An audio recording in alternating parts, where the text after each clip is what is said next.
सद्गुरु श्री ब्रह्मचैतन्य महाराज गोंदवलेकर यांचं प्रवचन 20 ऑगस्ट।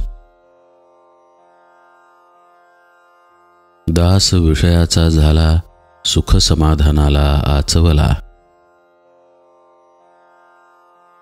सर्व दुःखाचे मूळ देह हाच होय, त्यातच देहाला दुखणे म्हणजे दुःखाचा कळस होय। मिठाचे खारटपण, साखरेचे पांढरेपण, यास नसे वेगळेपण, तैसे देह आणि दुःख जाण। देहाने जरी सुदृढ झाला, तेथेही दुःखाचा विसर नाही पडला। सावली जशी शरीराला, तसा रोग आहे शरीराला।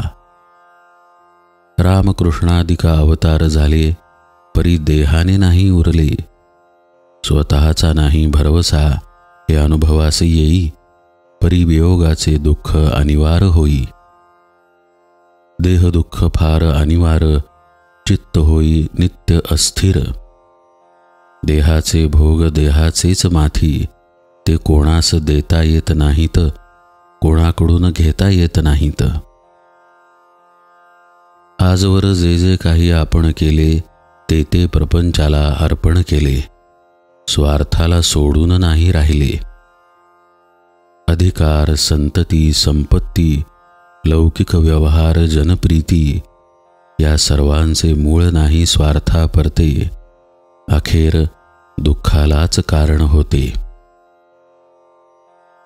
जो जो प्रयत्न केला आपण, तेच सुखाचे निधान समजून कल्पनेने सुख मानले, हाती आले असे नाही झाले।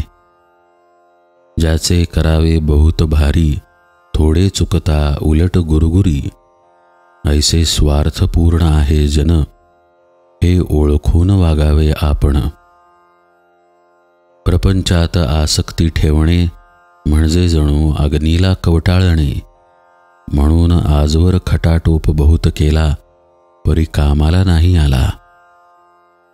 विषयातून शोधून काढले काही, दुःखाशिवाय दुसरे निघणारच नाही।